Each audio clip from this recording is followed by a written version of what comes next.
February 21st, 2026. Hello, I am John Michael Chambers, and welcome back to the monthly broadcast Eyes on Gitmo Wartime Analysis.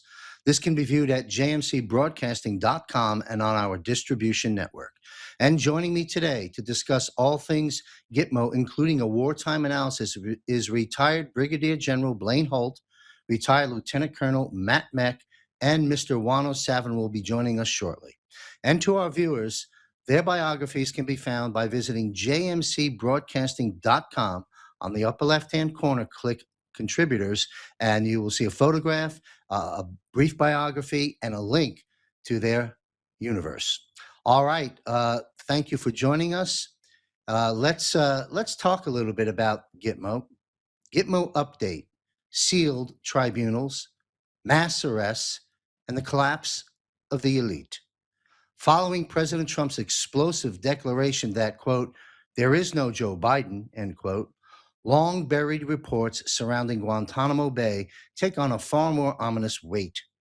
What was once dismissed as rumor now aligns with a pattern of sealed actions, silent removals, and an expanding military tribunal system operating beyond public view. It's a military operation. Guantanamo Bay detention camp is no longer described merely as a detention facility. According to leaked and corroborated documentation, it has functioned as a central tribunal and enforcement hub for individuals accused of treason, systemic corruption, and crimes against humanity. The claim that high-level political figures were among those tried and removed is presented as confirmation of the scale of the purge and the depth of the deception maintained throughout the so-called shadow presidency. This is not framed as speculation. Supporters point to what they describe as a documented chain of events now being quietly declassified piece by piece in real time. The narrative insists the illusion has collapsed. What remains, they argue, is enforcement. President Trump himself fueled the fire, confirming Guantanamo Bay's capacity had expanded dramatically. Quote, a lot of space, and we're going to use it, end quote. Observers note that prior to Trump's presidency, Gitmo was a fraction of its current size. Satellite imagery and infrastructure records are cited as evidence of massive expansion, allegedly in preparation for perhaps tens of thousands of new detainees, those not processed through military tribunals as well. This raises a question repeatedly asked by analysts within this narrative. If Joe Biden publicly campaigned on shutting down Guantanamo, why was it never closed? Why did expansion continue? Proponents argue this contradiction points to a deeper power structure, one in which Trump remained in the rightful commander-in-chief, while a public-facing administration functioned as cover. I'd like you to listen to this, a very brief and important clip.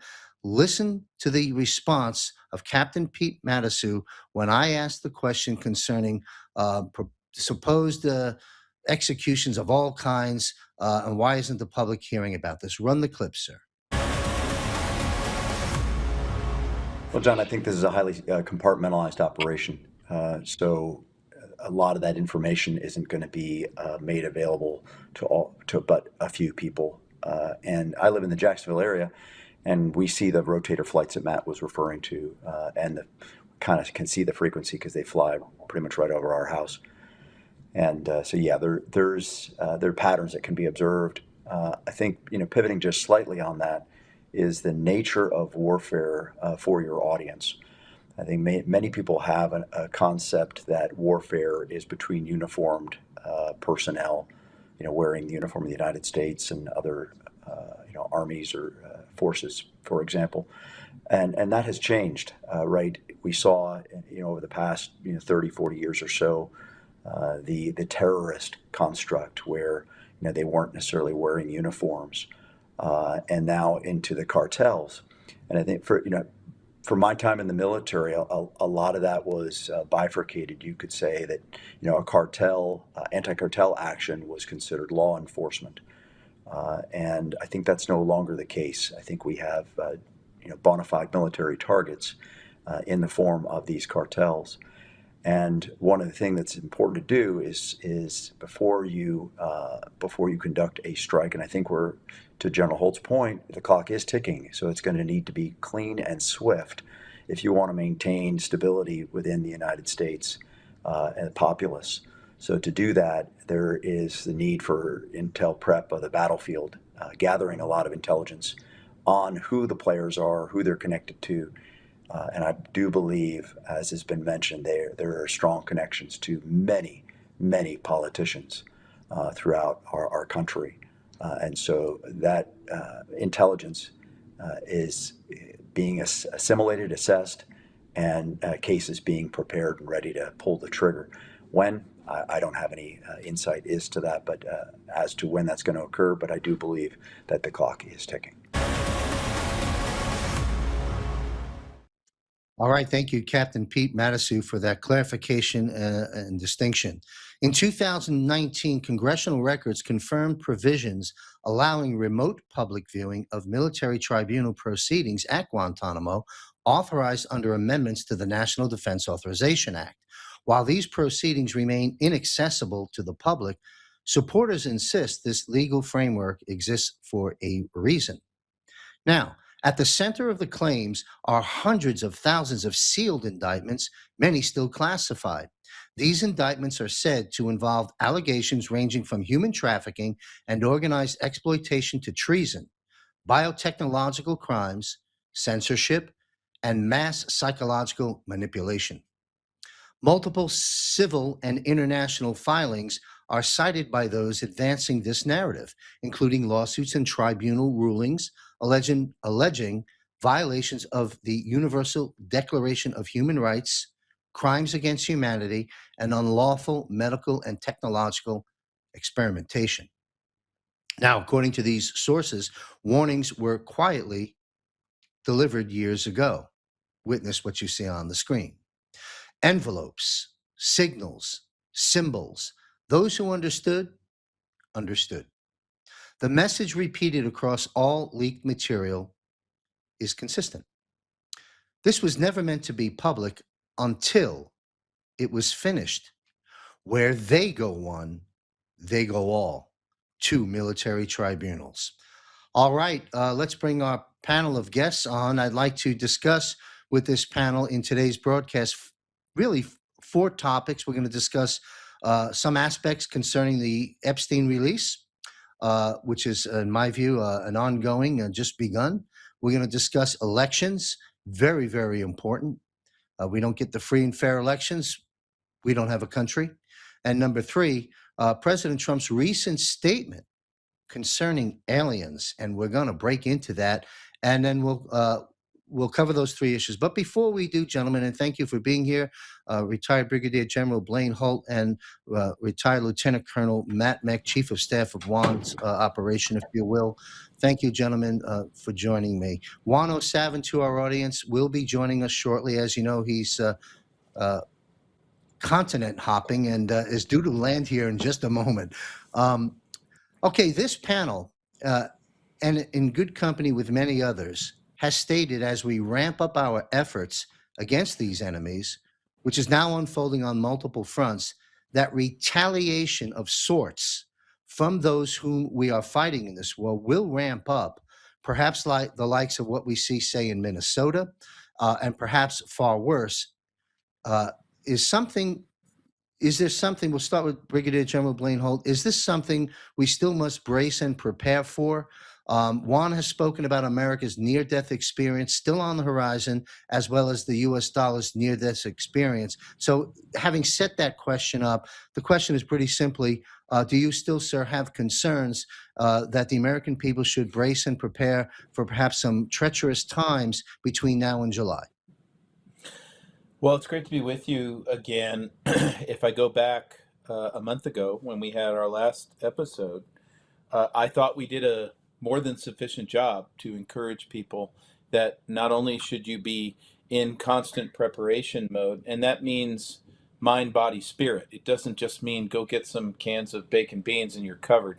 It means mind, body, spirit. Get yourself watch what you're watching, see if the diet of media that you're taking in is valuable or not. limit yourself to things that are designed to scare you. We'll talk about UFOs later, and have a good sense of discernment and really be invested in your community. But to Juan's previous point at that episode, you ain't seen nothing yet. And honestly, whether President Trump throws a big switch and now we're all after the bad guys and you start seeing the good guys get on offense in a profound way, or something quite different, which we're starting to see more signs of now. In my view, Minneapolis was simply a probing laboratory, a test. The Antifa paid insurgents, this paid army that, by the way, is now a global army, just ask any Frenchman.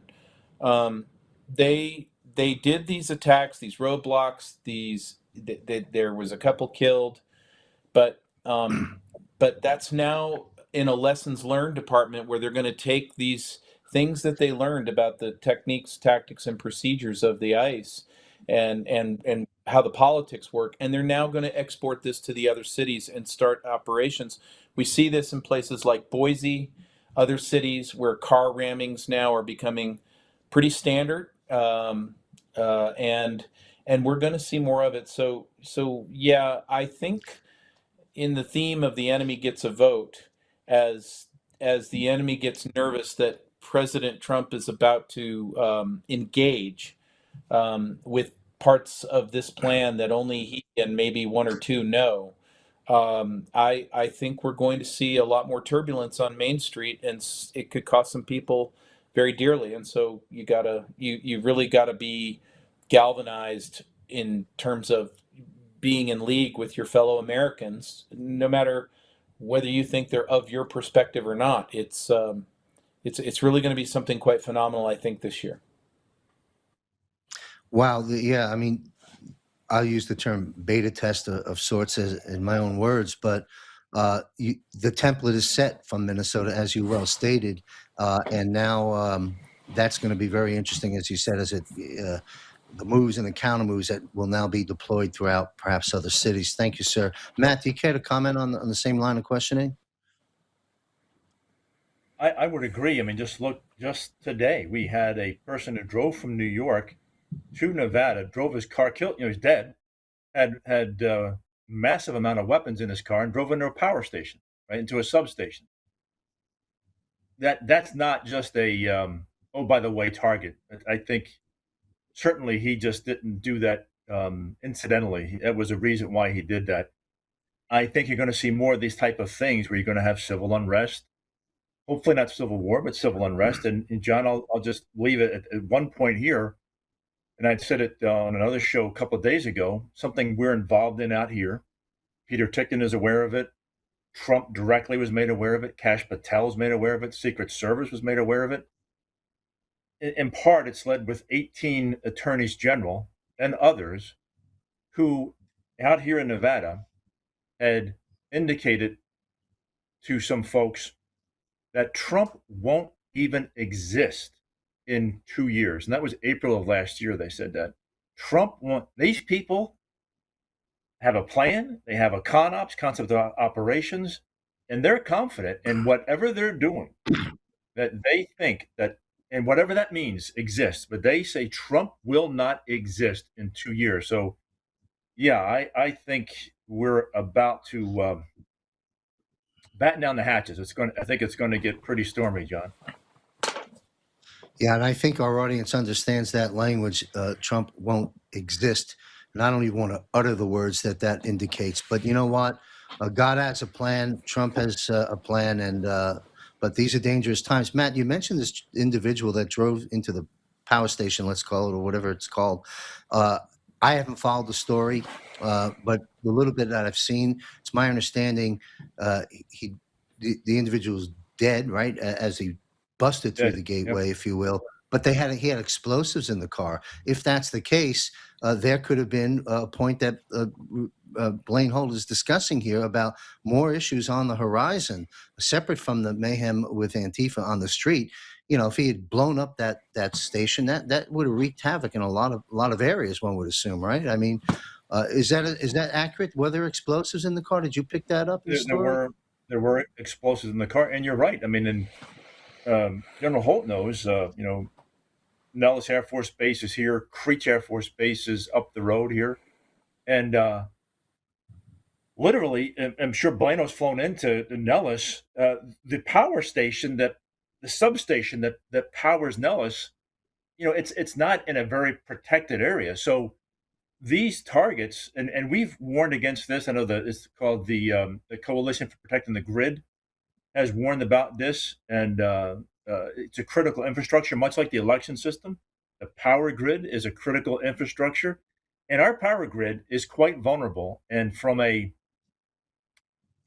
targeting standpoint, it is not that hard to cause damage with minimal amount of effort. So much so that there's a company out here was involved some years ago. They were trying to do things that could reinforce the security, not just with nuclear power stations and getting into the control rooms and so forth, but around substations. So Blaine's been on our some of our calls that we've had, and he's counseled us and others that you have to be cognizant. This is going to happen. This is what's there? I think Susan Kakinda says you're shifting the power structure, right? It's we the people versus the empire, right? The globalists. They are not going into the night quietly, John. They are not. Thank you, Matt. Yep. All right. Tough truths. Heed the call, folks. While I've got you, Matt, and we'll pedal back to General Blaine Holt in a moment with this question. Here we are, February 21st, at least here in Thailand, February 21st, all the way to the celebratory moments that the president has been sharing with us come July 4th, on July 4th, that period of time. So a whole lot, as I see it, from a common sense perspective, a whole lot is going to go down between this very moment and July, the things we've been touching on. And so as far as, and we heard from Captain Pete Matisu in terms of the confidentiality, the clandestine operation, the military operation, which is why a lot of information is not being released to the public, and perhaps will be later, things that have already occurred or as things begin to occur. And on that note, I ask you this, sir, because I know you had a hand in, if you will, and an understanding at a great level about the media room and media center that's been developed at Guantanamo Bay.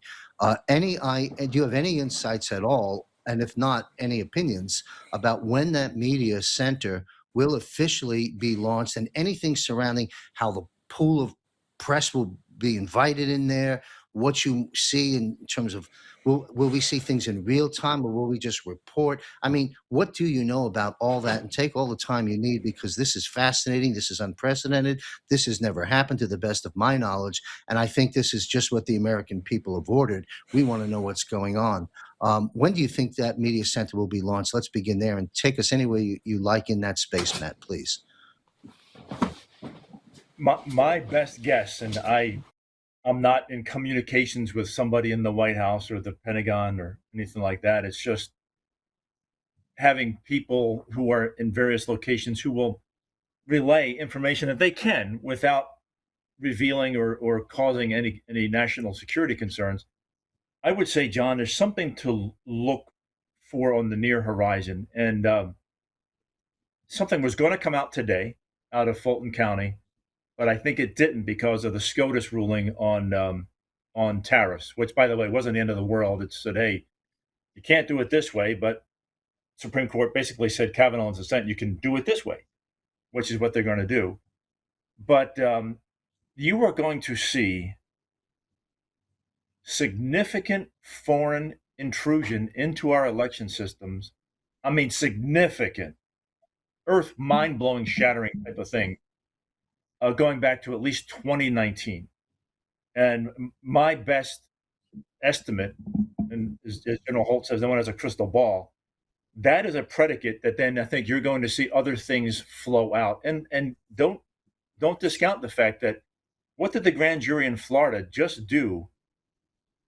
I think it's in Fort Myers, I believe, Fort Myers or Fort Pierce, but they requested to the U.S. Senate to get copies of the testimony, secret, behind closed doors testimonies of Brennan to them, because what Brennan's saying in his emails and publicly and what he's testifying behind closed doors are not matching up. So that, I think, is on the fore of becoming manifest. And then this thing with the significant foreign intrusion into our elections, and the CCP is going to be in here quite extensively.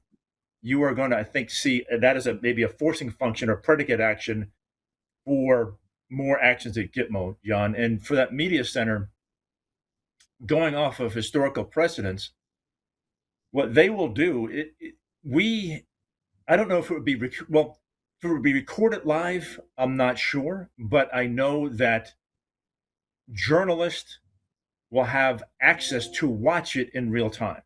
They'll see it. They'll be able to make their reports. I would imagine it would be televised in some capacity. But I can tell you absolutely, based on historical precedents, journalists will be there in real time to watch and report on it as it's happening in real time. Thank you, sir. And we're going to discuss elections a bit further on. And you're an expert in that area with all the work that you're doing. So we'll unpack all that in a moment. I want to just, before we go back to General Holt, just a follow up to that. The pool of journalists that will be licensed in there, if you will. You know anything about that process? Is it going to be basically the same folks we see in the press office that under Caroline Levitt? Any comments about the selection process of getting folks in there? Because I think those that report back are very important, and we don't want a whole bunch of CNN crazy people in there skewing what they've watched. I mean, the people want to know what's happening. Any opinions or insights you have about, in terms of who will be in that room? I hope you're in that room. Yeah, I'd love to go back there and report on there. Two things to answer that question.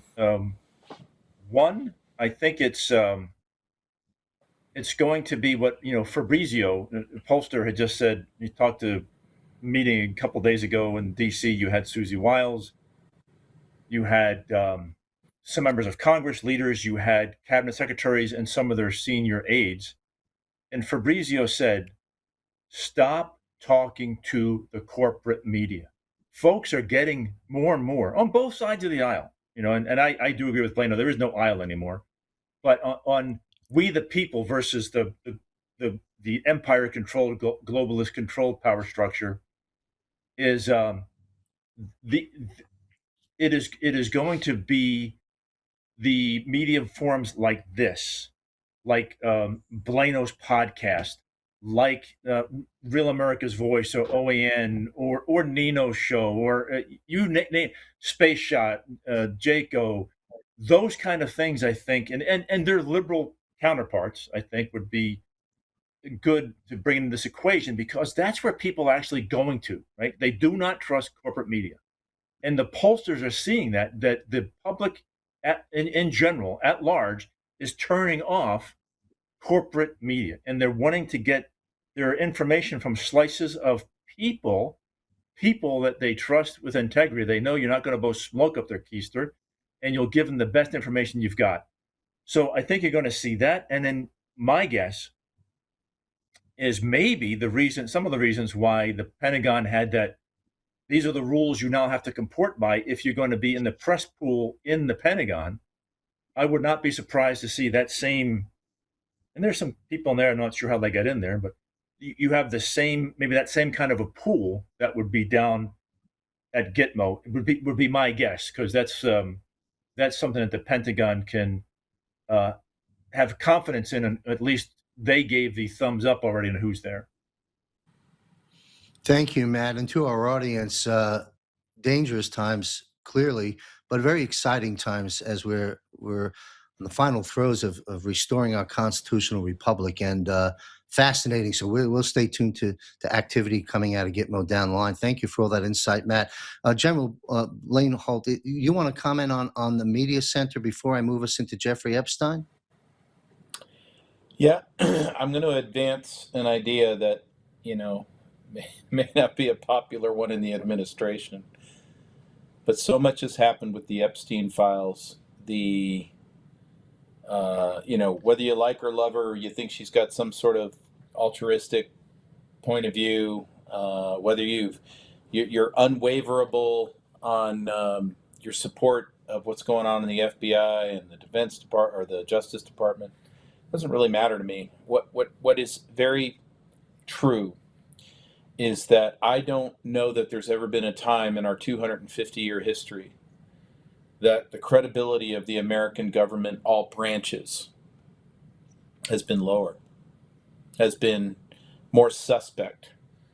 That it used to be that if you got a government statement, pretty much you're going to you're going to give it the benefit of the doubt unless proven otherwise. And the reason I'm getting at this, because there's been so much misinformation, lying, deception. We learn new facts after the facts. The Epstein garbage is a perfect example. That you, I think there should be a media center. I think there should be analysis that's provided to the American people. And I think that it should be a cornucopia of views, a cornucopia of ideologies that are getting there to take it in and make their reports. But I think the raw data, the absolute, you set up a station that is, there'll be no analysis on this station. This is just going to be raw data. The testimony is what the testimony is. The questions are answered the way they're answered. The judges say what they say. And I think when you talk about restoring the republic and restoring confidence that we can get to a place of self-governance again, and we have not been there for a while, then I think the raw data is absolutely necessary, because you can't the government at this point cannot put itself into a position with something this serious where, if it goes the way it should go, some of these people don't even get to be inhabitants of Gitmo. They're going to get far worse than jail. So for that reason, and the gravity of the matter, and the lack of trust from the population writ large on both sides of the aisle, I think that the raw data ought to be available in real time at all times. Makes all the sense in the world to me, and I think that's what people want, the raw data. They want to know what's Well, happening. John, It's nice. General Holt, Sure. if I could, what he just said, I was talking to someone else, actually, Joe Altman. He's got his own show. He's running for governor of Colorado. He's meeting with Democrats in Colorado. He's talking to the black population, brown population, poor whites. Democrats are tired of the BS in Colorado. They don't like Polis. So I think what General Holt just said is absolutely spot on. People on both sides are sick and tired of being fed bullshit by their leader. Absolutely. And that's encouraging. And this is what many of us have been waiting for over, let's say, these last certainly 10 years. And that is to shatter the divide and conquer. And we're arriving slowly, and in certain subject matters, invite that in. Epstein certainly should be one of them, that where we get united. I mean, what Democrat with any sane, godliness would accept that? It's not a political division. And that, so let's go to General Holt, and then back to Lieutenant Colonel Matt Mack. Let's open up the Epstein can of worms here from a JMC broadcasting perspective. Allow me a moment to set the tone on this. I'm going to go walk us through this. Okay, we reflect now upon the origins of the PSYOP that's been played against the Democrats and the mainstream media. When you think back to Elon Musk stating Trump is in the Epstein files, that's all he said. Trump is in the Epstein files. He hung that out there. And President Trump at the time was downplaying it, calling it a hoax, creating the perception that Trump has something to hide, perception. Then, boom, Trump releases the files. Jesse Waters, who I don't watch any longer on Fox News, but everything drips on you. You find sound bites. Jesse Waters of Fox News stated, and I'm paraphrasing, he said something to the tune like, Trump acted as an informant for the FBI, kicked Epstein out of Mar-a-Lago, then called the police on him, we're talking years ago, which led ultimately to the arrest of Epstein and Maxwell. The Democrats and the mainstream media are like, release the files. Musk said Trump's in them. Trump's clearly hiding from this because, he called it a hoax and blew it off. All right. And so after 4 years of the so-called Biden administration, the auto pen presidency, whereby nothing was done in terms of the release of the Epstein files, and then boom, who releases them? President Trump releases the files only to find he is fully cleared of any wrongdoing. And concerning Epstein, Musk was right that Trump was mentioned in there, but in a far different capacity than what the mainstream media and Democrats thought. And so this brings us right up to speed with Pam Bondi's, which seems to me, a trap set before Congress. Walk us through, General Holt, this trap and the overall importance and impact of the Epstein release and the recent arrest of Prince Andrew, kicking off what is about to be a massive, in my opinion, set of arrests, but mostly through military tribunals. Any comments on the narrative that I've just laid down? And then I do have some specific follow-ups regarding the media silence and the public response. Any commentary on this, General Holt? I do, and some of my comments might rub everybody the wrong way, and my Okay. retort to that would be too bad. I don't care. So here's the thing. Reasonable people can argue about the strategy in which the Epstein matter is being handled. I am one that, until proven otherwise, do not think that it's been handled appropriately. During the campaign, it was, we're going to release these files, we're going to get that out there, we're going to do this, only to be disheartened when we get into the new place. Yes, we're going to invite all these alternative journalists out here, and we're going to really lay out what we got. And all these very popular influencers show up to the White House and they get a binder of crap we already knew existed, which really is just gaslighting, honestly. And then we're told there really are no files.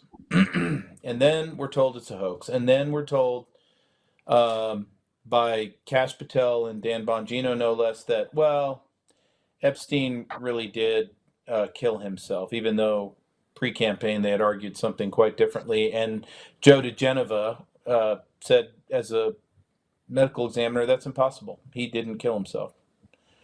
So that's the table set. And it gets back to what I was talking about earlier, John, which is credibility matters. So going into this, the Americans of all shapes and sizes, red, blue, whatever your identification is, were eyebrows raised. What is going on here?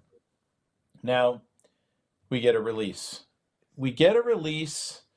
Which is a very interesting thing, when Tulsi Gabbard, probably my favorite patriot in the United States right now, goes down and starts rounding up ballot boxes in Atlanta, Georgia, and then all of a sudden a lot of information starts flowing.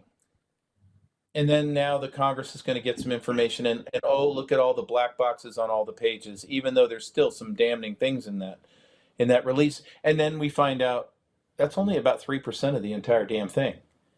So the evidence itself becomes a political weapon in and of itself. And then, to get to your point, John, but isn't it a strategy to lull them in, to have them start fighting for the release of what could hurt them?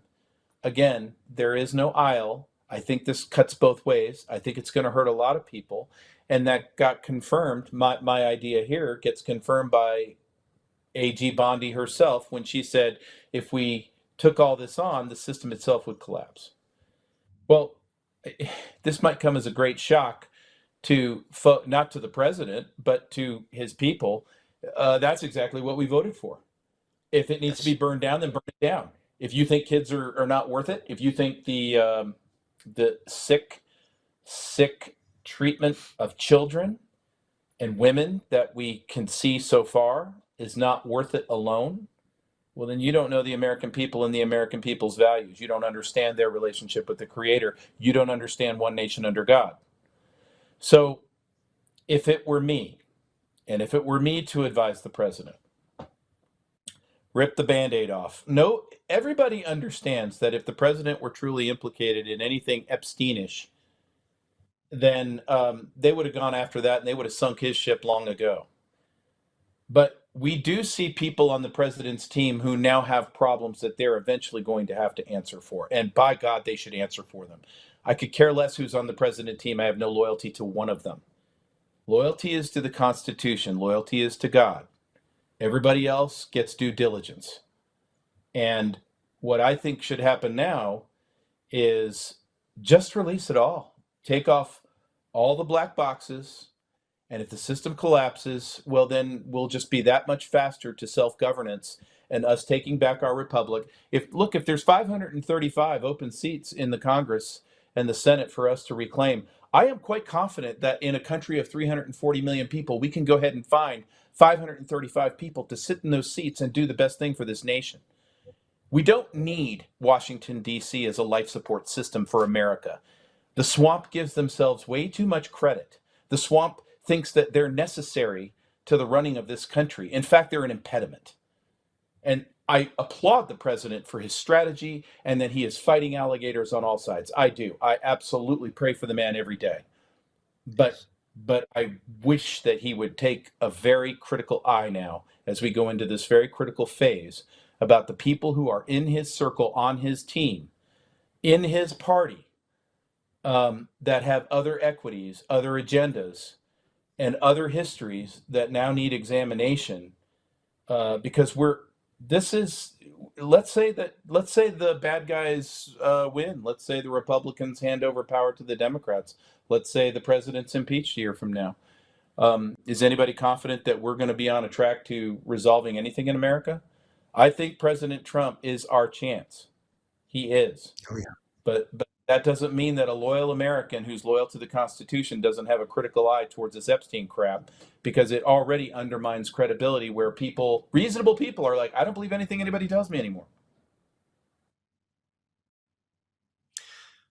What a great analysis, General Holt. And I believe the guts of your message as you just laid down, I think the majority of our movement in America would agree with you hook, line, and sinker. And I have a quick comment before we take this narrative to Lieutenant Colonel Matt Mack, is I believe it was Julian Assange was quoted some years back of saying, 95 or 98% of Washington, when it's all said and done, will be wiped away.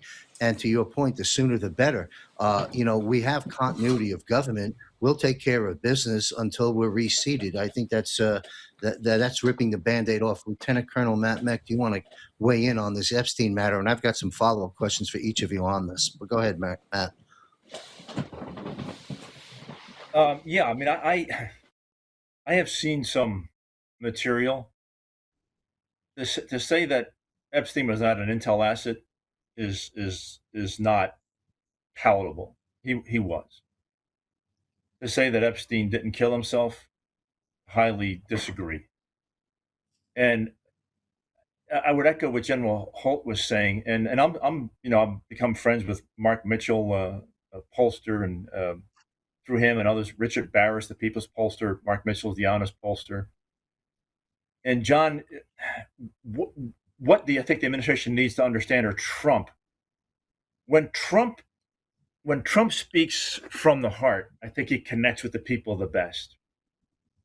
And this messaging, maybe there's a strategy on this Epstein thing, like a trap, lull people in. But it's General Holt has commanded large groups of people in the Air Force, and if you every once in a while you can tell your people, just do what I'm saying, trust me. I'm not going to tell you why. Just do what I'm going to tell you to do. And first off, you have to get to that point. So some will follow because of your position of leadership. Others will follow because of that, and they got to know you as a person. and a person they can trust.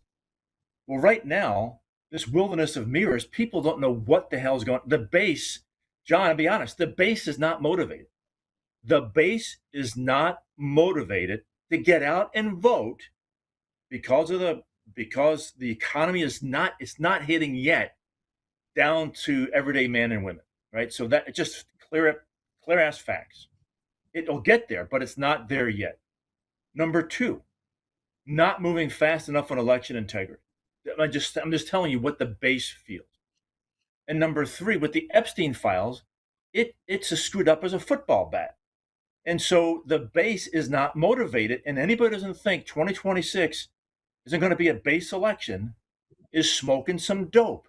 It is, because there's no independence. There's independents that lean that way and lean that way, and you can sway them. But John, we have got to energize the base, and we have not. Work in progress. Good points raised, and I want to dive into elections in a moment and unleash you further there, Matt. Let's go back to General Holt, and then perhaps yourself, Matt, to close out a bit. I'm not done with Epstein yet. There's a few other perspectives I'd like you to weigh in on. I think is important. General Holt. I don't think it's a surprise to us, the media's, silence, relatively speaking, considering the issue at hand. You've got these horrific things that President Trump's been telling us for years. These are sick people. Well, now that's been shown to the world. And instead, the media, we're talking mainstream, are talking about this. I don't even know who the lady is, Guthrie case.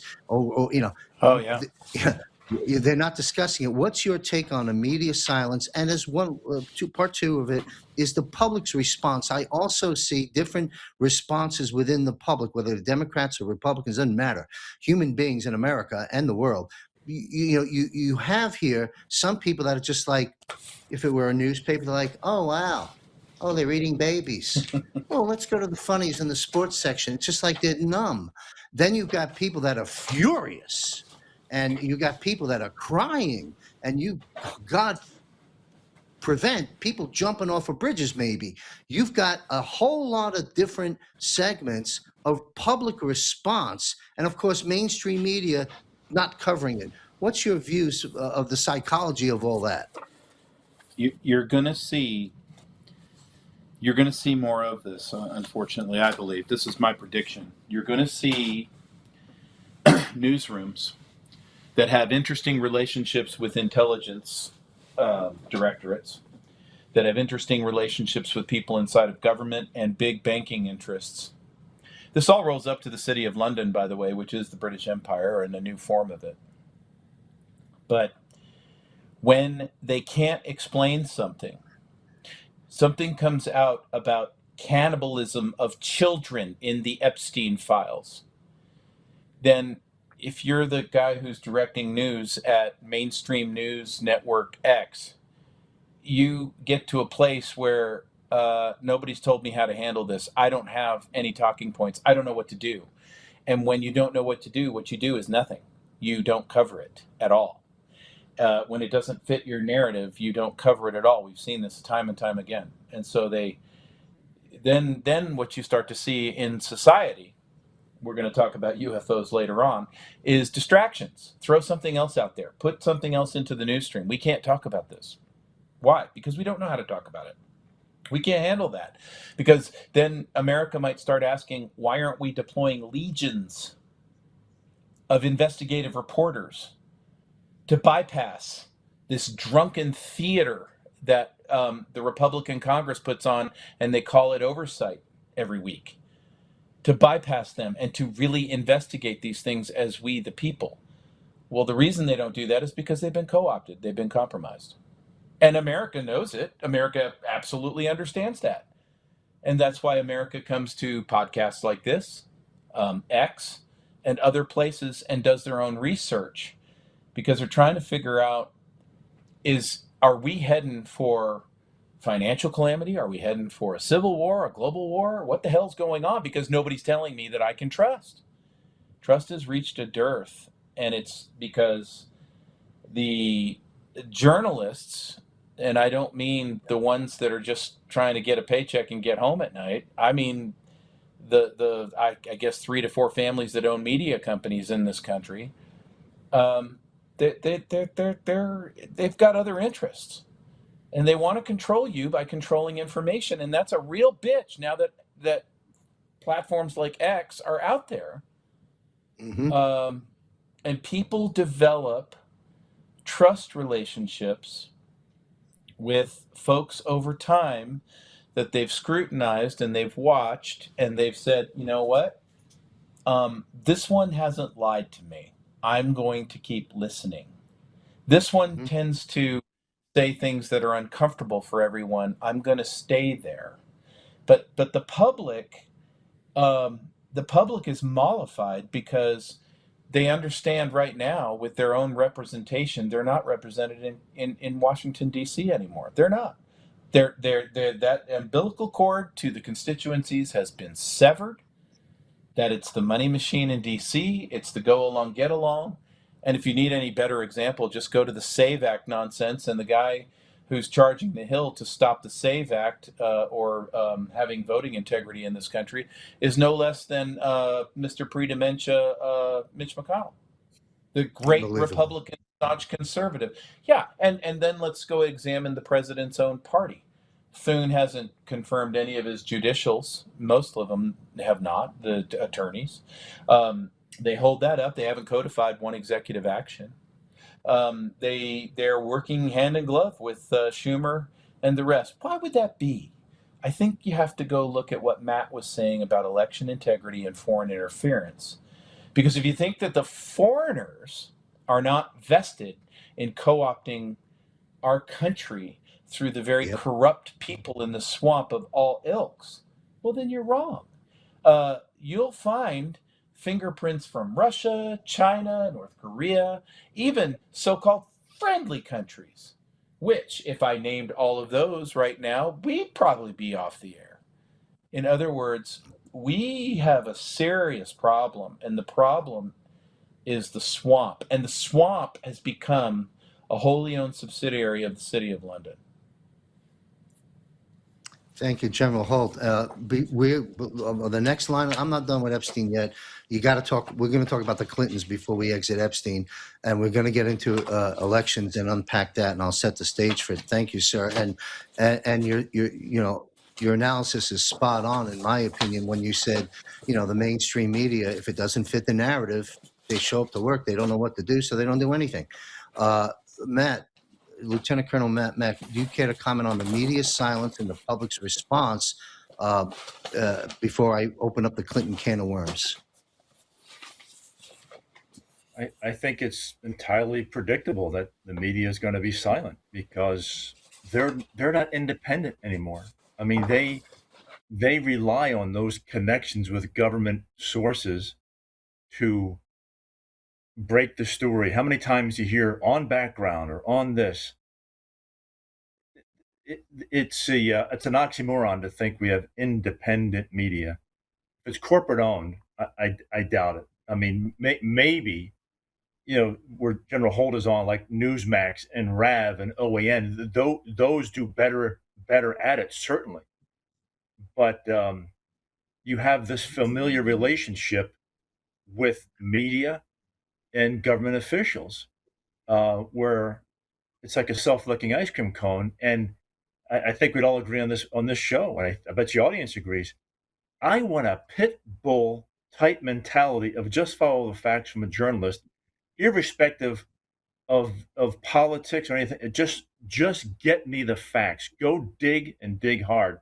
Because I tell you what, so far, certainly on the elections, and I know we're going to get there, is it wasn't the government who found this crap out.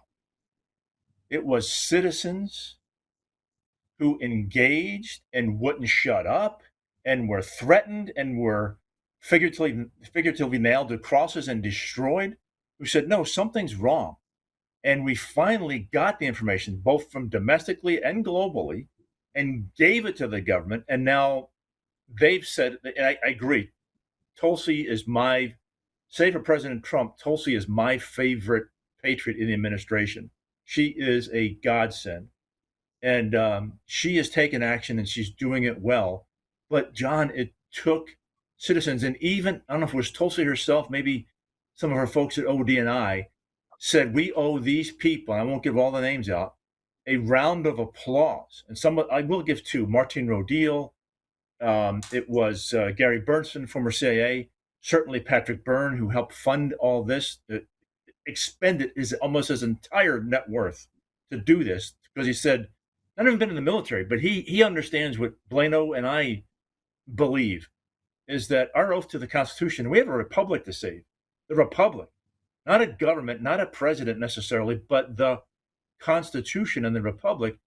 And it took everyday average people, some maybe retired from positions, who said, I'm not quitting, and I'm digging, and I'm digging, and I'm digging. And I'm telling you, what we talked about earlier with politicians on both sides, I can tell you, Carvajal, who, by the way, for a while back in September was cellmate buddies at the over at Rikers with Puff Diddy, is he gave a list of people that, and he's not getting a great plea deal or anything like that. He just gave it out.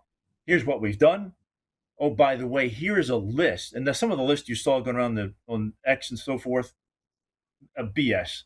But the list does exist of people who've been compromised, and I would call them domestic accomplices in treasonous activity regarding elections. Wow. You mentioned the citizens are the ones that stepped up to the plate where the media was not involved. You're absolutely right. And a lot of them paid the price in reputation and life and careers, and some of them are dead. We also, I agree with you completely, Matt, and General Hope on Tulsi Gabbard and President Trump. Absolutely. I'd like to wind down out of the Epstein narrative and segue into elections and then aliens to wrap up our broadcast. But I got to talk about the Clintons. To my producer, let's take a look at these two individuals. They're clearly involved in the Epstein situation. Yeah, that's right. And Hillary, by the way, let's everyone in America who's been paying attention to the real world, let's put those pictures back up for 1 second to my producer. I want to talk about these pictures for a moment. We all know exactly what was going on in each of these pictures, do we not? Let's analyze Bill Clinton there on my screen, on your screen. And what do we see here? President Trump's let Trump be Trump. What did he do? He brought in a lot of the folks that were abused by Bill Clinton. And that picture is Bill looking at those ladies sitting there in that town hall. And to the right, we have Hillary Clinton. What is she saying in that thing? What difference does it make? So now let's take them off screen for a moment, because enough's enough with their faces. But I will say this.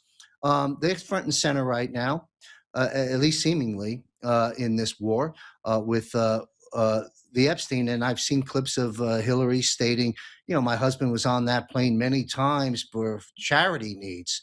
Oh, man. Okay, so I will say this. Here's a slice of the Clinton resume. Go ahead and challenge it, folks. 12 rape accusations, 121 mysterious deaths, 57 from within their inner circle, 1 dead American ambassador, 3 Navy SEALs dead, 10 investigations, 1 impeachment, 2 disbarments, 30,000 plus emails deleted to hinder a federal investigation, and there's plenty more on their resume. All right, having said that, we'll go to General Holt. We'll take it to Matt Meck. What do you see playing out? Again, crystal ball question, but you gentlemen have a lot of good insights and a lot on your resume that doesn't look anything like the Clintons' resume. General Holt, what do you see happening in the up and coming weeks and months with Bill and Hillary Clinton? Well, there's very interesting machinations surrounding them both. I think what was interesting to me was when they made a big push to make those hearings that they were pulled into public. They probably had some sort of scripted circus that they were going to try to change a narrative or a counterattack. But again, I don't think that they had any worries, because I don't see anything out of Comer's oversight committee other than fecklessness and just theater and some embarrassing questions, and we all move on. And by the way, after so many years of crying wolf, the country's like, we don't believe you anymore. Okay, so it all sounded great at first, but enough. So what happens? Well, what happens is this. It's the wall of evidence that most Americans have researched themselves into understanding. And I would revise that death count just a little bit, because the other one that I would hang on Hillary Clinton is extortion 17. And that's the additional SEALs that were lost on that Chinook where the Taliban was magically tipped off and killed our SEAL team. So we all, in our most cynical sense as Americans, are resigned that the Clintons are in that other tier of justice and they'll never be brought to justice. So let me pose the question a different way. And maybe some people will sober up a little bit on this. If the Clintons go free, knowing what we collectively know as a country, can we have a republic that survives? Will we be okay? Will we be okay knowing that the Royal Institute for International Affairs in England anointed Bill Clinton, like every other president besides Donald J. Trump, with Chatham House and the secret societies and the Yale skull and bones nonsense and all the crap? Will we be able to stand as a republic if we walk away from these crimes? If we put down our sword and say, well, we now acknowledge that there is a two-tier justice system. There's one for the useful idiots in DC and the middle managers like the Clintons, and then there's slavery justice for the rest of us, and do your best. And if you're out of alignment with your property taxes, we'll come get everything you own and we'll lock you up. If this is the truth, then the republic's already gone. And if this is the truth, well, then I would suggest that you all go ahead and get out the movie Mad Max and start watching it, because that's going to be what it looks like. But I don't believe that. What I believe is that there is going to be a tsunami of evidence that the media can't ignore. The bought and paid for and extorted and blackmailed politicians, their staffers, their K Street lobbyists, their industrial complexes around the swamp can't avert their attention from. That every single defense criminal attorney who's not implicated themselves is turning away clients. If it doesn't look like that, we're going to be in serious trouble. I believe it will look like that. But if it doesn't look like that, well then, we will be back to the same place we were, unfortunately, that our brilliant Sam Adams found himself in 1775 at a bar.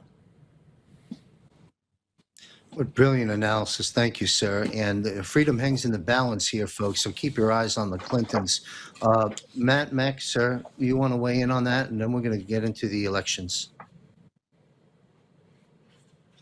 I think a lot of folks, the coalition that I help facilitate, and my gosh, that goes from Hawaii to Massachusetts and Alaska to Texas, is I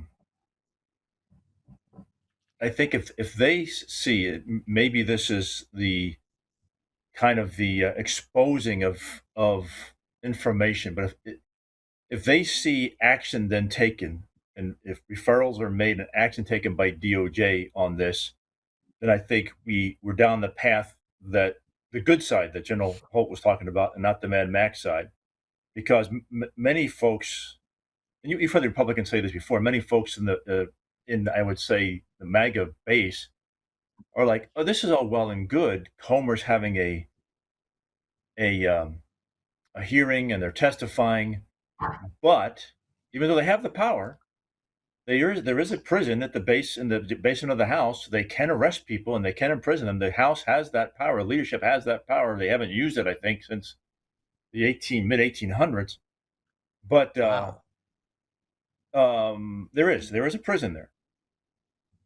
But unless folks are held accountable, and to what we were just talking about, folks are going, okay, this is good. Comer's doing it. Why is DOJ not doing this? Is this, if this isn't parallel to something going on in the grand conspiracy case down in Florida, which again requested information from the Senate on Brennan? Great, but we've seen this dance before where people testify and absent extraordinary action and putting people in the House prison, does the House have handcuffs? Does the House have prosecuting attorneys? No. We need DOJ or tribunals to then take action. Perhaps this is as we would know in the military, General Holt would know. Maybe you're hearing the preparatory command, right? Now we need the command of execution, and that's what we're waiting for, John. As I think folks are tired of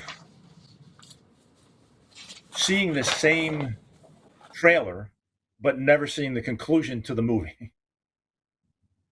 What a brilliant analysis. Lieutenant Colonel Matt Meck, retired Marine. That is, first off, I've just learned something. I learned a lot when I listened to you, gentlemen, but I learned of the prison that capability there in the Congress setting that I had no idea about, and I'm sure some of our viewers didn't either. So thanks for just dropping that in there. But also, I think the latter part of what you just stated is a very, very important takeaway, and I think you're spot on. All roads lead to the military. This is a military operation. And I think, as you stated, I forgot how you stated it, but the narrative, we'll say, has been raised here through the hearings with Comer. And as General Holt said, how effective has that been and all that. I think you just concluded that, for me at least, that all roads lead to Gitmo. And that's why this show is called Eyes on Gitmo. And you're going to be hearing a lot more from Gitmo down the line when we start reporting from there, folks. So continue to follow this broadcast. I want to move us into elections and then aliens, and then we'll wrap up our broadcast. And to our viewers, Juan, of course, is always part of the panel. But again, he's continent hopping. We're not quite sure if he's going to make it into this broadcast. And if he does not, I will do my best to grab Juan O'Savin throughout the course of the next couple of weeks and just do a special broadcast with Juan on Zoom. So anyway, let me set the stage. To our producer, let's take a look at our commander-in-chief. The Democrats refuse to vote for voter ID or citizenship. The reason is very simple. They want to continue to cheat in elections. This is our president talking to you. This was not what our founders desired.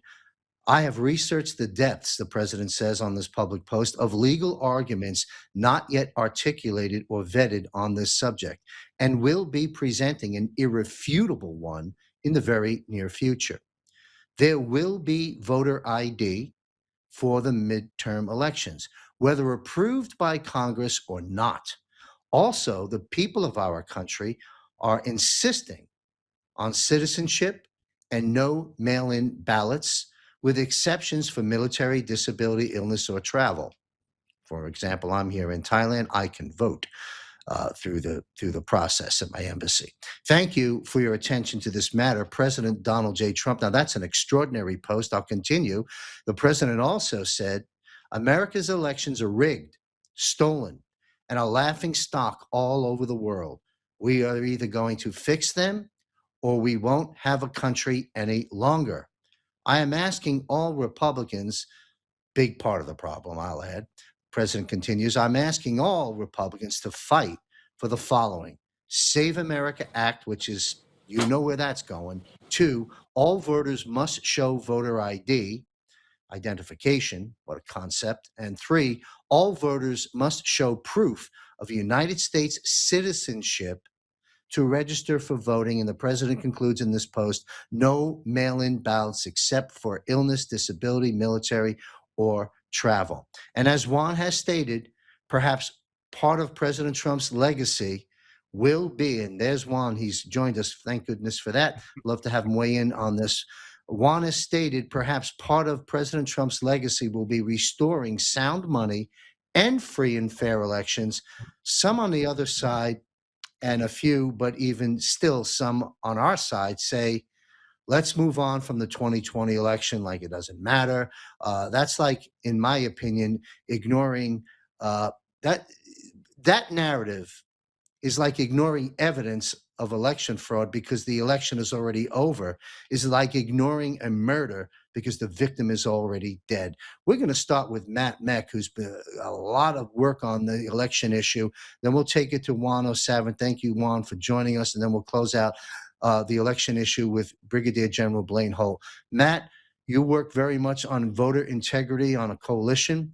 President Trump's executive order, he said an emergency act may be done. Will that be delayed in court? Please unpack this election thing from your seat, sir, Lieutenant Colonel Matt Meck.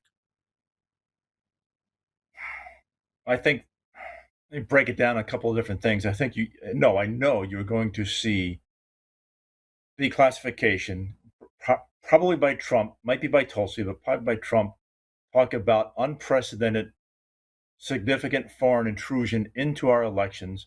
And I'm not just talking about the machines, the tabulation. I'm talking about voter registration, voter validation, the e-poll books, if you will. I'm talking about tabulation, the counting the machines, and the reporting, going out and getting results at all four phases. It's been infiltrated and manipulated. You're going to hear about unprecedented foreign interference into our election system. That will be coming. Number two is, I know the president's preference is to codify as much as possible into law, i.e., you have to prove U.S. citizenship to register to vote. Or I would say, you might even say, re-registering folks that you have to prove you're a U.S. citizen.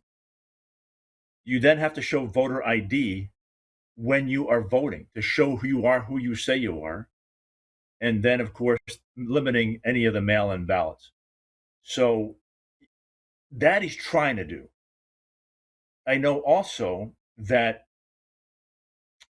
there is a declaration of what I've been told, a declaration he will make, which then gives the president broad powers. And I believe it was called the Ohio case, Truman and U.S. Steel or something. And when the president is taking action in ways that aren't specifically delineated in the Constitution, but the Congress has already passed legislation that gives the president authority to do things. In the case of a national emergency, people would normally think of that like nuclear war. This was that back in the Cold War, but this also applies to this. I think you're going to see a combination. If he can't get the SAVE Act through Senator Mitchell's blocking mechanism, and sad today earlier, he had people whispering in his ears to tell him what to say at a press conference. I think you're going to see the president make a declaration, a national emergency declaration on our elections because of foreign interference and the domestic accomplices of folks who also were engaged in that foreign interference. And they have a list. They know who some of those actors were. So I guess breaking it down, you're going to see a revealing foreign interference in our election, significant way, intrusion into all four domains of our election ecosystem. You're going to see President Trump with a declaration, followed with an executive order to that declaration, is what I've been told, to implement, hopefully, most of that. If the Senate can get its head out of its ass, they can pass the Save America Act, and then you'll see this declaration EO to implement what wasn't in the SAVE Act or in total to do it.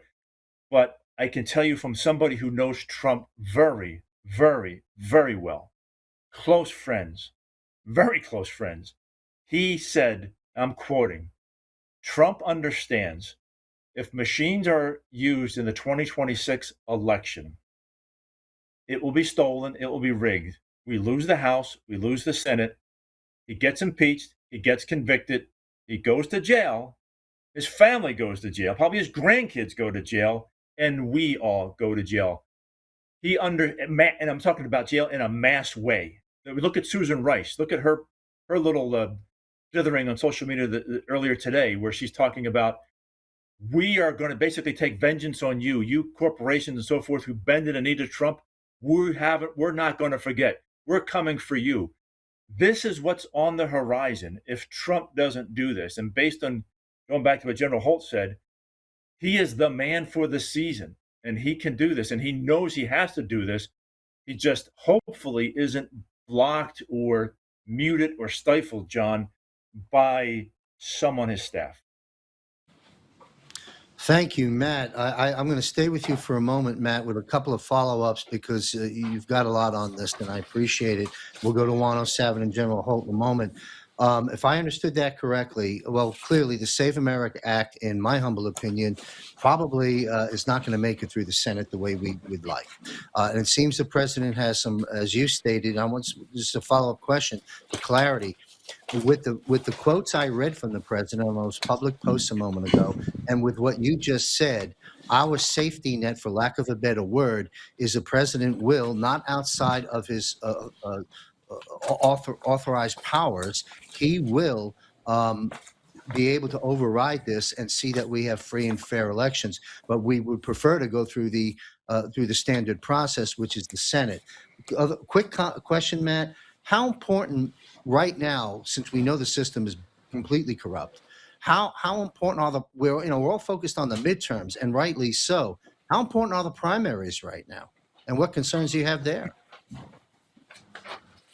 I would argue the primaries in some way are more important than the general, because the primary is how the uniparty gets their candidate into position with an R or a D by their name. So, we got primaries going on. Early voting right now is going on in Texas, right, for the March 3rd ballot.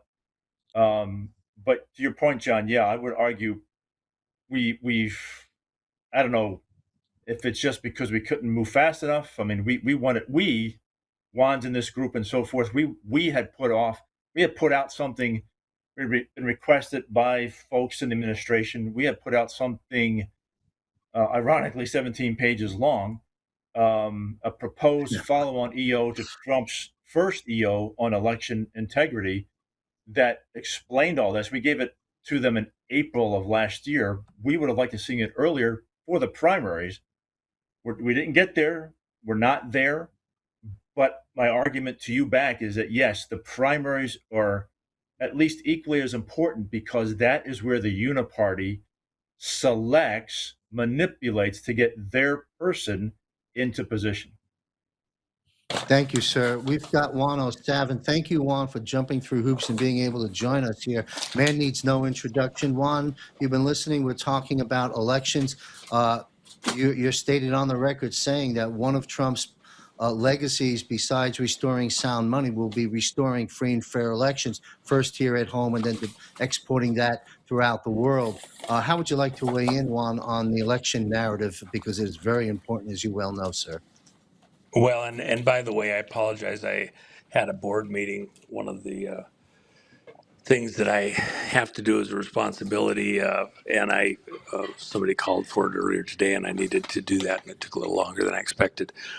But so I wasn't trying to miss this appointment. But the one thing I'd add to what Matt said a moment ago, which is, in addition to everything he mentioned, cleaning up the elections, it's also about the ballots, specifically, precisely foreign interference in the form of printed ballots, printed in China and imported into the U.S., beyond the electronic and everything else. So there's foreign interference on lots of different levels. And then with collusion internally, and I'll be direct and say it, that Mr. Brennan, former CIA director, is in the crosshairs, and there's things happening right now that he certainly is aware of, and that one of the first dominoes to fall in order to establish this foreign interference and domestic participation by people in a position to influence the outcome of the election is going to be shown, and Brennan's going to be right in the middle of all of this. And once it's like shifting sands, if you ever stood on the beach and a really strong wave is going out and coming back in and going out, When you try to stand in one place, that water will just erode the sand under your feet. And you got to kind of get a moment where you got to get balance, rearrange, readjust in order to keep standing. These people that have been involved in this election interference in all sorts of different ways and managing that are going to feel the sand moving under their feet with things that are about to happen. And as they see one person go and then another, their ability to hold up in this situation is going to go away. Their ability to manipulate moving forward the elections is going to go away. With that in mind, certainly we have what we've done with the proposed executive order. It can't do the job by itself. We know from President Trump's executive order last March 25th, which was the 107th executive order signed at 1:07 in the afternoon. With that in place, which amongst other things precisely ordered that the states and the counties clean up the voter rolls around the country. And virtually nothing happened. It was a very precise executive order, gave them 180 days to clean up the voter rolls, the people that are registered to vote. No more, 2, 3 different variations of your name or 100. No voting from vacant lots, from out of state addresses, things like that. Nothing happened. So the problem is an executive order alone is not sufficient to solve the problem. And as we saw from President Trump's office, and everybody should take this to heart to understand what I'm going to say in a moment, President Trump issued a pardon to Tina Peters as a federal pardon, presidential pardon. The state of Colorado, the governor of Colorado, chose not to recognize that. It's actually seditious. It's an insurrectionist type act to defy the authority of the president in this kind of a situation going into the state's activities. There's 1,000 issues related to Tina's case that are going on. But at the end of the day, the states are challenging the federal authority to be involved in many things, including, by the way, it's an election-related matter in Tina Peters' case. That's why, as a prelude in this executive order proposal that we have before the president that's been there for 10 months, the one that I saw prior to the election in 2024 that was proposed was not in any way adequate to the task. And that's why the day after the inauguration, during a meeting out in D.C., I asked others if they could help put this together. And they did. It's spectacular. Within the coalition, we have just amazing people, and came up with something that's really intricately beautiful and precise. That's what the White House is looking at. President Trump referenced that he had attorneys reviewing the details a couple months back when he said, I'm getting ready to sign an executive order related to these things. The attorneys have it right now, and they're going through it. Well, I believe it was, this specific matter, what we had with our proposed executive order that he was reviewing. With that in mind, the only way to get absolute action on that executive order, which was proven that an executive order by itself is not adequate to the task by the 107th executive order, is to declare a national emergency. And within the context of that national emergency, that it is of such a nature, of such a gravity, that the enforcement of it has to be done federally under a continuity in government type of premise, that without some type of policing power to force implementation, that it would not be adequate to the task. And so there's a recognition that in this case, one thing that people have to understand, an attack on the vote, on the putting in place of leadership within a country through a fraudulent vote is by international law considered the same as a nuclear attack. It's a weapon of mass destruction. A biological attack, it's a weapon of mass destruction. So in an international court, if you're reacting to an attack that's a WMD type attack, an attack on elections is the same as a nuclear strike or a biological attack. An attack on elections is a WMD. Therefore, a military response, a national emergency situation exists that we have to respond to, not with policing powers merely, something aimed internal, but the president declares it as a national emergency, changes hats from the chief of police hat aimed internally to the commander in chief's hat aimed at an enemy attack, which then implements military grade responses and authorizes use of military tools in order to protect the people and the contract between the people and the government, which is the Constitution, from an enemy attack from outside the country. This was an attack implemented by other countries and leadership in other countries and persons based outside of the United States on the leadership inside the United States in the form of false elections, putting people into power who are not the will of the American people. A national security emergency exists because if those people get into power and hold power, they can do things that kill people, that break things, that change the order, the balance of power in the world, a la 2020. When Biden was put in power as the president, things happened such as Ukraine. Things happened all across the world that lots of people died, lots of money was spent and misspent. And therefore, now America is in the balance. We're in a precarious situation. In order to maintain continuity in governance, you have two choices. You can try to maintain it from an internal side with proper policing, but it's an enemy attack from outside. The policing powers aren't adequate.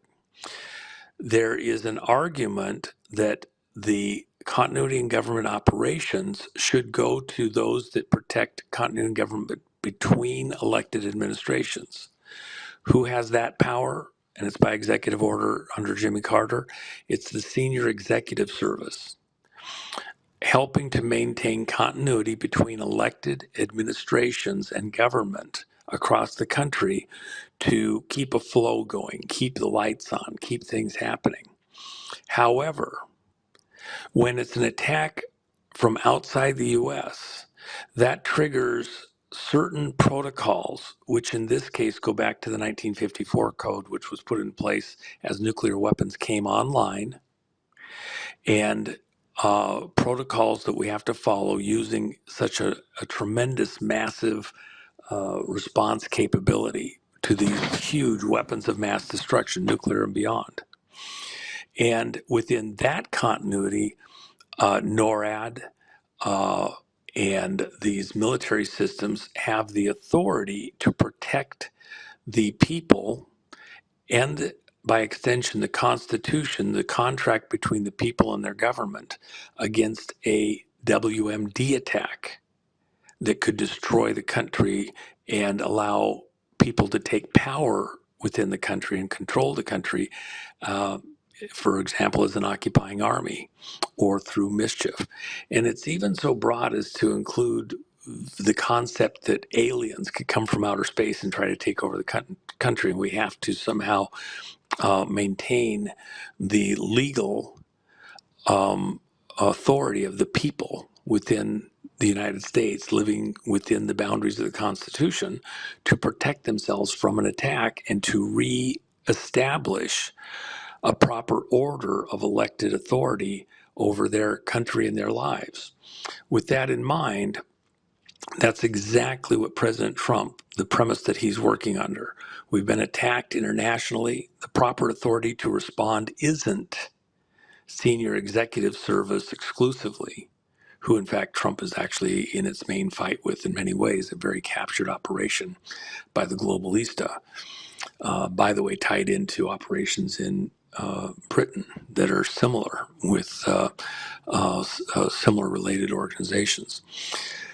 But in fact is NORAD and a military response because China, Cuba, Venezuela, Serbia, some other NATO countries have all attacked America, trying to put people into power and succeeding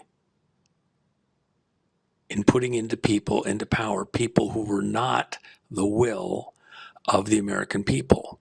Therefore, because the ability to have an honest election in 2026 and 2028 is now threatened and almost certainly will not occur. Remember, it's not just about who's president, it's the down ballot, who's in the House, who's in the Senate.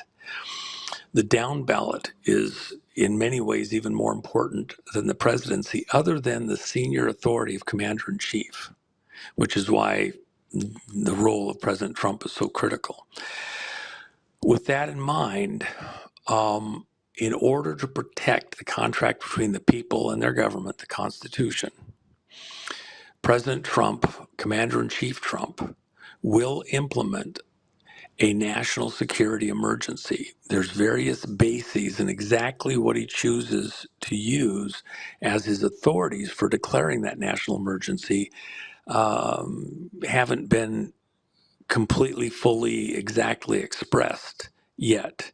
But they have options. He has options, and he will do it because the only way to get where President Trump wants to get to, his first and most important role, as he sees it moving forward, is to return honest elections to the United States, to the American people, and by extension, going to the next step.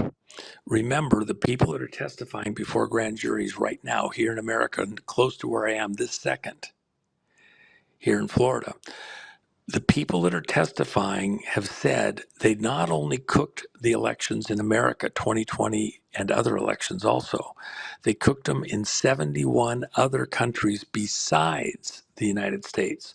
All of those countries have people in leadership at various places within elected positions that are not the will of the people in those countries. And they're working collusively on behalf of their masters, China, Cuba, Venezuela, and other intelligence agency people working through places like Serbia, and characters like John Brennan, precisely, and similar in other countries as well as here in the United States, that they have taken control of and hijacked, like pirates, whole countries across the globe. So when President Trump returns honest elections to America, where you get the person that you actually voted for into office, he also wants to extend that ability to these countries around the world so we get proper governance in other places. We're not having to fight with these globalista and their minions, their puppeted power players. We're getting the actual will of the people in these other countries also, so that we can work together, shoulder up, brother sharpening brother. With all of that said, with all that in mind, preparing for the legal battle just ahead and the hearts and minds battle just ahead, President Trump is going through the steps that lay the groundwork for the American people to understand the context of this decision, issuing a national security emergency, and why it will be exactly what it is when he implements it. That's where we're at this exact second. And by the way, let me just add this one thing, John. It'll come up. One of the issues that's happening today was the tariffs. and the Supreme Court's decision that President Trump didn't have the authority to issue tariffs against these other countries. And part of that decision, which I haven't read it yet, but essentially it's that he's picking and choosing who he wants to issue a tariff against based on his own decision framework, decision tree, and advisement, and that it's unique country to country as a foreign policy. And that somehow is not lawful constitutional. Now, what Trump did to respond, and I mentioned this in a couple other shows earlier today, is he then issued a blanket 10% across the board to the world. Well, they all pay a tariff then. Now it's not just country by country. Everybody pays a tariff coming in. So the money is going to come in one way or another, and he can do it retroactively and allow it to spread around. What it forces is that countries that may otherwise be our friends and want to work with us to work with those other countries to try and come up with better deals. It's, moving the ball a little bit. The other thing, though, that has to be said, that was Trump's instant response, because he's got options. They make a move, we make a move, they make a move, we make a move. So they made a move, something happened in the courts, Trump's done a response, he's not without options. And there's other things he can do. For example, he can pick and choose who he gives money for military, or where he challenges China to have to ante up militarily and cost him money. He has a lot of options that he hasn't played yet. Doesn't mean he has to attack and fight somebody. Just do a buildup somewhere. He can saber rattle. If he can't do it with tariffs, he'll find another way to make other people have to pay to get in this game and challenge what's going on against our markets in the U.S. He's not without options. Relax. He's got things he can do. But beyond all of that, Justice Thomas, a friend, he issued the argument, the dissenting argument against what was said there in the Supreme Court. And everybody here, every last one of you people listening here right now, should go and read the couple-page response from Justice Thomas in the dissenting opinion. It is very precise. It's very clear. He minces no words.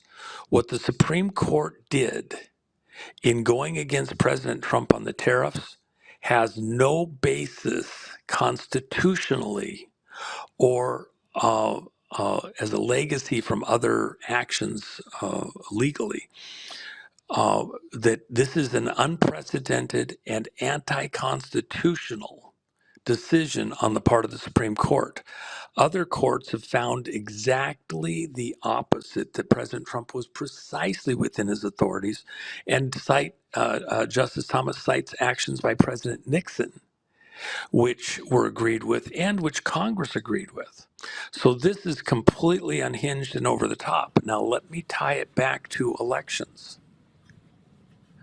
Remember, during the Biden administration, we got a member of the Supreme Court that was his choice that's anti-Trumper. And by the way, if you go back and look at elections, once you look at 2020, the other thing, and Trump's not without the ability to do this, you want to talk about Epstein and all these other things all the time, what you're going to see is an all-out attack on the legitimacy of President Obama being in office. Also, it's not just going to be about 2020.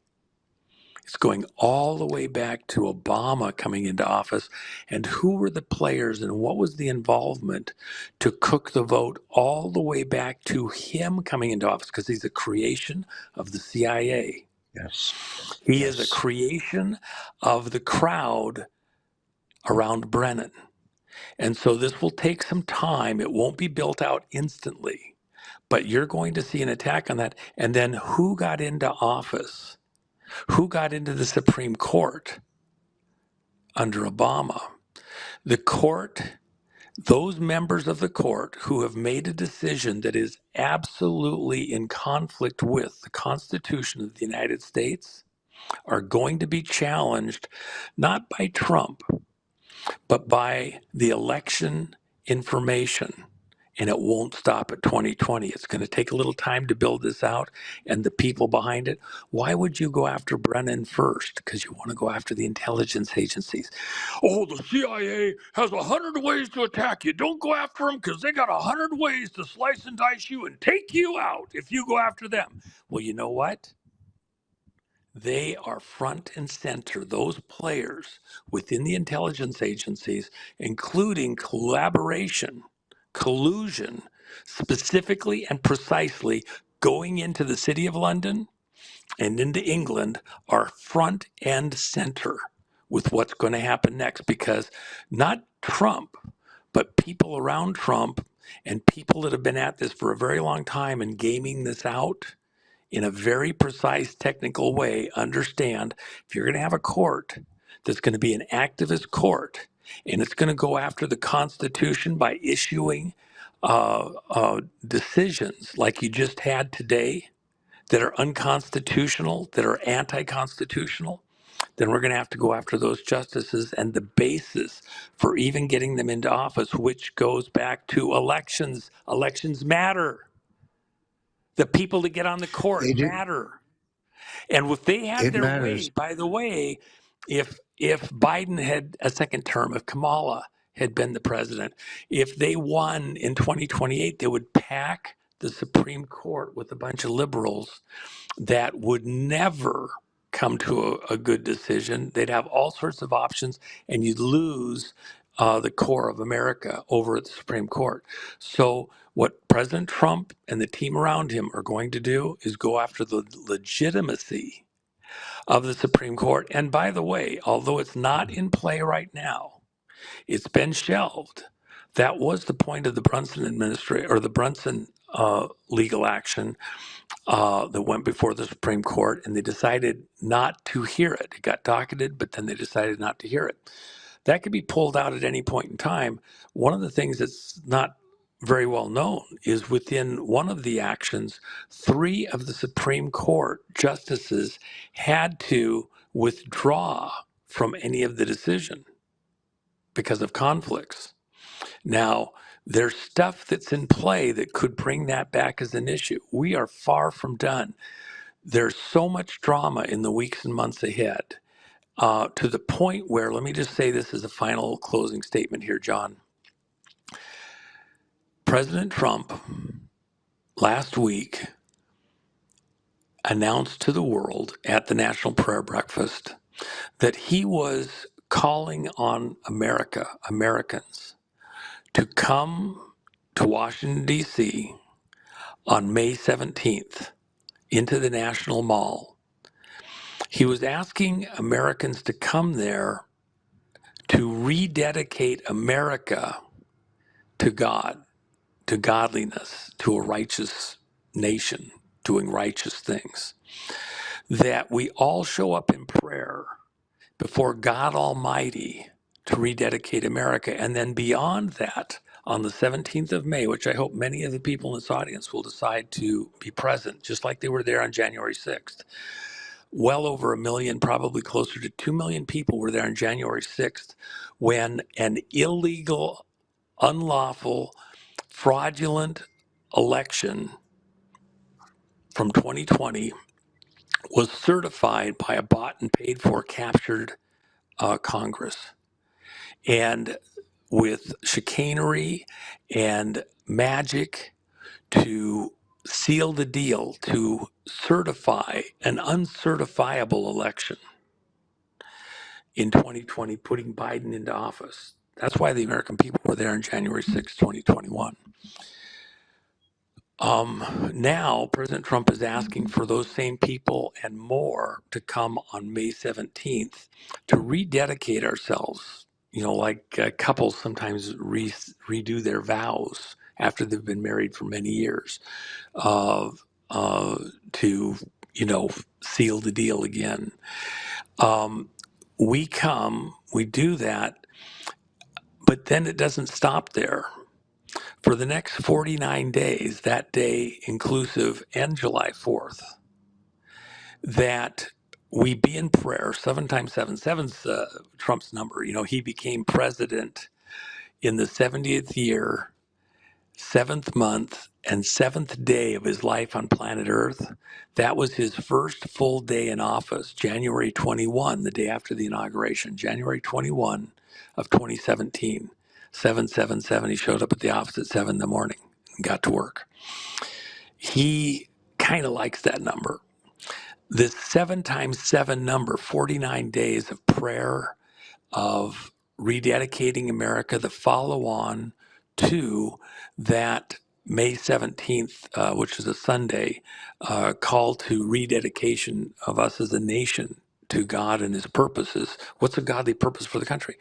To bring lawful governance across the world, that people actually get what America wanted when the Pilgrims came here, not royal families running your life that own everything and you're just a serf, but governance of the people, by the people, for the people. That was what the Pilgrims came here for. That's what people in other countries are praying for. That's what America hopes to ensure for the rest of the world. Honest elections. That is the first and foremost thing that President Trump intends to bring for America and to the world as his legacy. And the second thing, John, which you referenced a couple of times, it's not first, it's second. Honest elections and honest money. Not this paper Yes. fiat, not digital fiat, okay, which was a creation of DARPA. Bitcoin was a creation of DARPA. It was going to be as fraudulent as Iraqi dinar and Zim bonds. Sorry if I upset some people within my audience. Excuse me. That was part of One a moment, racket that was Juan. being run. Just Go ahead. Yeah. one moment, sir. With all due respect, I've got some comms coming in. Please stick around, Juan. I want to continue this discussion. I want to follow up, and I would like to talk with you about one last thing before we wrap up the show. I'm getting the understanding that our panel needs to exit to other commitments. Matt Meck, any closing comments before you sign off, sir? No, John, thank you for the time and the opportunity to be on your show. And I know the last thing you want to get to is aliens. Yes. Ron knows a hell of a lot more about that than I do. And so you all are in good hands, even though I am not too far from Area 51. Well, thank you very much, Lieutenant Colonel Matt Meck. General Blaine Holt, are you still with us, sir? I'm still with you, but I do have to leave. Thank you for the time tonight. And as far as UFOs go, just overlay the UFO incident with all the other crap going on in the country and then ask yourself if it's something you need to worry about. And I'll stop right there. All right. I want to thank retired Brigadier General Blaine Holt and retired Lieutenant Colonel Juan's Chief of Staff, Mr. Matt Meck. Thank you, gentlemen, for being with us and for weighing in on all that incredible information you share with our viewers on the other line of questions before Juan stepped in. Thank you, sir, to our producer. You can bid these gentlemen a good evening. And Juan, please stick around with me. What I'd like, Juan is still with me. I want to make sure Juan is still here. Yeah, Mike. I'm Yes, here, he is. John. Okay, good. Thank you very much, Juan. I want to jump in. We'll finish off the last line that you were going down, if you recall, and then give me some feedback time, and then we will discuss aliens in a moment. Okay. Okay, so let me jump in here, Juan. First off, thank you very much to our viewers. You have just listened to a master class on a variety of critically important current issues and a greater understanding of systems and how they work and how we're maneuvering through these, thanks to our commander-in-chief, his legal team, and our white hats and military, I might add. So an attack on an election for the purposes of arrests, prosecutions, trials, etc., an attack on the election process in another country is an act of war using a weapon of mass destruction. A country might commit an act of war by attacking a warship inside a country's border, another country's border, or attacking a military base, and not use a weapon of mass destruction. And it would trigger certain legal authorities that raise the bar for a response country to country.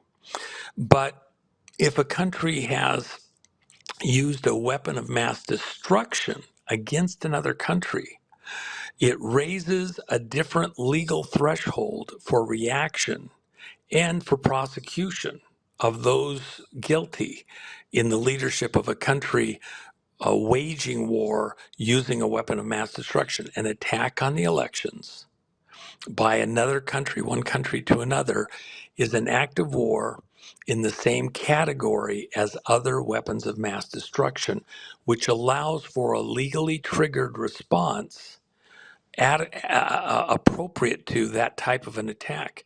In other words, as we go through this and we prove who the people were who pulled the trigger on this attack on the American election system, to the extent that we're able to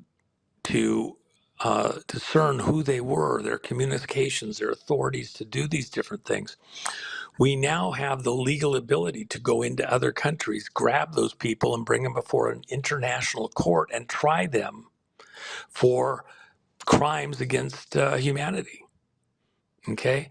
And that's exactly what we're going to do. Most people have not done the mental gymnastics to understand where this is going. So I'm helping your audience kind of get a leg up on this and grasp the magnitude of what's happened to us and what we intend to do in response to it. And it's an education thing for the people to kind of get a hold of these things, understand what it really means. You know, you have 3 million people dead, probably more than that, but at a minimum in Ukraine, and another 5 to 6 million diaspora spread out across the world, probably much more than that. That's just within kind of the official numbers of people who've had to run for their lives and go other places to live and survive because of what happened in Ukraine. That would not have happened that way was Trump in office as president of the United States. And so that is a consequence of an election. There's lots of other things that have also happened as a consequence of Biden being put into power by these fraudsters who stole the 2020 election. And by the way, the media, which is complicit in this because they are bought and paid for, those look at any article that you see, any newscast that you see, where as part of the newscast, they have to add, when President Trump says stolen 2020 election, fraudulent 2020 election, they have to add that this is unproven. It's not true. His false claims of a stolen 2020 election, they're the bought and paid for media being run by these globalista.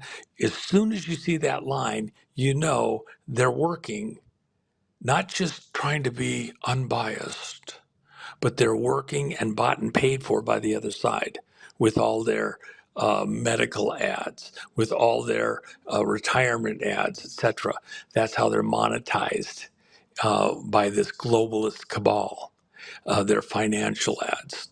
That is the other side. These are just their functionaries.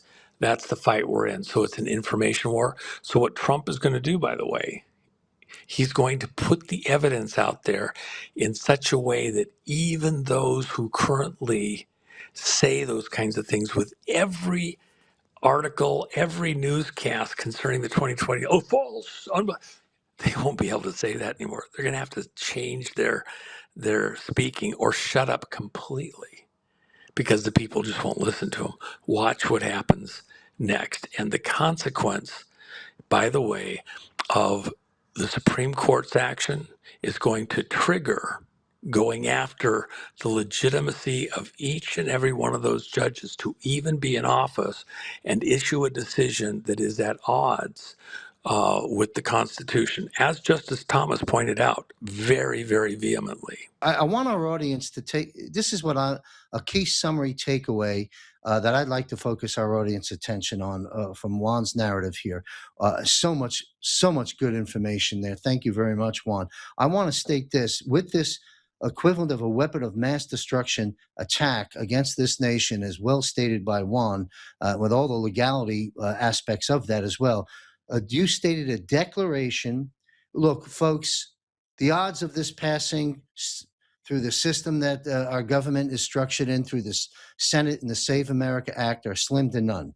It is not policed by internal policing agencies. It's not going to be administered solely by, let's say, the Justice Department, the FBI, local police departments. It is going to be supervised militarily because it was an act of war. And therefore, everybody is enlisted under the authority within a wartime condition to enforce that we get an honest election. So a bigger gun is being brought to this fight, which is militarily, that any of those jurisdictions that choose to fight with President Trump over whether or not he has the authority to do this, that might otherwise want to go to a court and get a courtroom decision like what just happened today with the Supreme Court to stop Trump.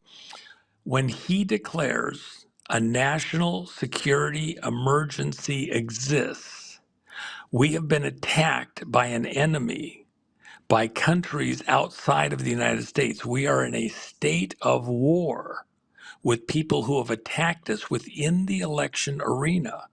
Declaring a national security emergency in that context allows him to militarily back this up, and it suspends the ability of any state or any internal jurisdiction to challenge his authority using any court, including the Supreme Court, because we are in a wartime setting, and he has this authority to protect the Constitution against all enemies, foreign and domestic, all the way to a Supreme Court justice. It will be one of the most controversial things to ever happen on planet Earth, let alone America. But in order to protect us moving forward is absolutely critical and necessary. And that's why taking the time that I have to explain this to your audience, virtually no other audiences out there have heard it as I'm trying to explain it to you. Now, this audience and similar can do the mental gymnastics, look at what I've said, think about what others may say similar, and they can weigh it out and see if I'm right, and see if this is where President Trump is going, and if he's doing it logically with good cause, and his advisors are moving him, the ones that you don't see, not the ones that are visible, are moving him in the right direction because it's what's needed to protect the Constitution and the American people. If your Constitution isn't going to be enforced, including by the Supreme Court, remember those tariffs are there to protect the American people from an attack within our jobs. We're being attacked by China using slave labor to displace the productive capacity of America out to the world as well as internally. And so what's having to happen is that the tariffs are being used to protect American jobs. And that slave labor is being imported into America by those people that want to destroy America. That's why part of what President Trump is doing is to remove those people that are brought here to work at far lower wages as an occupying army in order to protect the existing American citizenry. And by the way, let me add one quick thing before I forget it here, John. And this is really, really, really important.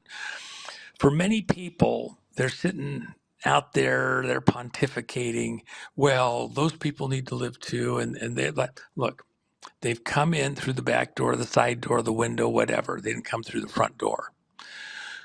We have to be able to regulate that population coming in so that it doesn't overwhelm and displace our existing population, hijack our country. As President Trump removes or begins to reindustrialize America, which is what the intent of the tariffs is.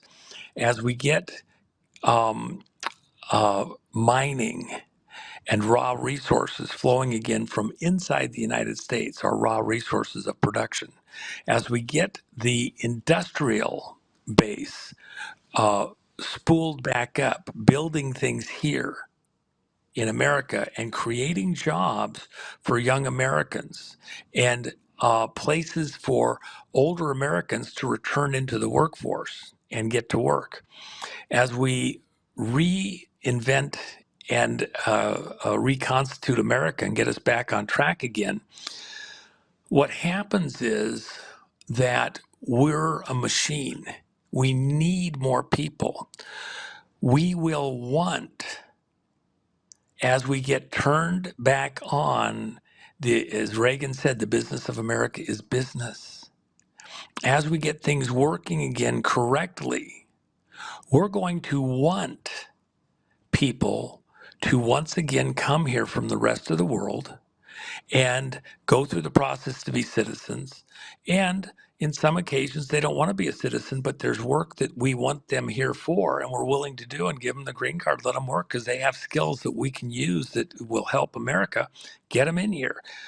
Many of those people who are leaving the country understand right now that if they get picked up by ICE and sent out of the country, they go onto a list and they're never allowed to come back to America ever again because they had to be deported to get them out of here.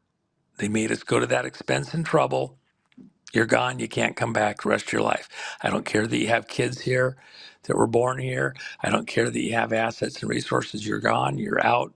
Done. Because you made us deport you. Those that are self-deporting, and there's many, and I've talked about this with even one of my friends that turns out he was here. I didn't know he was illegal alien. He worked here, did stuff around for 20 years, his whole family. He called me up, had a problem, concern over a year ago, and we talked. And I said, if you get deported, you'll never be able to come back. Your kids, if they get deported, they'll never get to come back. He self-deported, went back to Mexico. His extended family had a couple other countries that they were also from besides Mexico. They've all gone back. I just found out 3 or so days ago that one of his kids has already been accepted to come back within a student visa situation, and that others look like they're going to be able to come back shortly also. And this son, who was born in Mexico but raised here, is going to go through the process to become a citizen, and he's doing it through the front door. As America turns back on again, a lot of these people that came in the wrong way, if they self-deport themselves, understand they're going to get a chance to come in. The sooner you leave, which he left last year with the kids, almost exactly a year ago, they're already in the process to become able to come back in through the front door. Others need to think similarly, and it's an enticement to others, even within the community, that they can communicate, hey, I'm here, I'm coming back in legitimately, I don't have to, look over my shoulder, and I'm going to go through the process. We need all of those because as the jobs turn back on, we're going to need a lot of these people to be able to come in here and work those jobs. We will have more work in America than we have Americans to do it right now. So we will be opening our arms, as America has classically done, to the rest of the world. You don't have to come here as an illegal. You can come here, we'll put you on a visa. You can come here, you want to become an American citizen, there's a process, and we're going to want you. But you gotta leave, self-deport, and come in through the front door. And that's exactly what's going to happen. With the tariffs, Trump protects American industry, protects the American workers against these foreign attacks using slave labor and stolen technology. And we're going to become the place to go for people that really want to produce and do things. And it's going to be healthier for us. It's going to be better for those that want to come here but come through the front door. All those people leaving need to understand that for themselves, their kids, their legacy. This is a positive thing. It's not a negative thing, and it does start with tariffs to turn America back on again. All goes hand in hand. I'm glad you raised the tariffs issue because that's just unfolding, and you made a lot of sense of that early on. Juan, what I'd like to do, you joined us late. We had a couple of other questions that I'd love for you to weigh in on, but I've got to conclude the program now. We've exceeded 2 hours. I'd love to tap you maybe in a week or so and ask you those questions so we can address those matters. I want to thank Juan O'Savin very much. Again, a master class on critically important information that's unfolding right now, and how it is the president and team are maneuvering through this to resurrect our republic. I'll be right back with my closing comments. Join JMC Broadcasting's monthly Global Defense War Military Panel. JMC hosts an esteemed panel of military experts, including Ricardo Bosi, Tom Lennox, Chuck Sellers, Michael Jaco, Derek Johnson, Brad Wozny, and other military guests. Join us each month, where this panel of esteemed guests analyze the current events across a broad spectrum of topics, addressing the questions and concerns that you have. Subscribe for free by visiting jmcbroadcasting.com. John looks forward to seeing you at the next episode of the Global Defense War Military Panel broadcast, right here on jmcbroadcasting.com.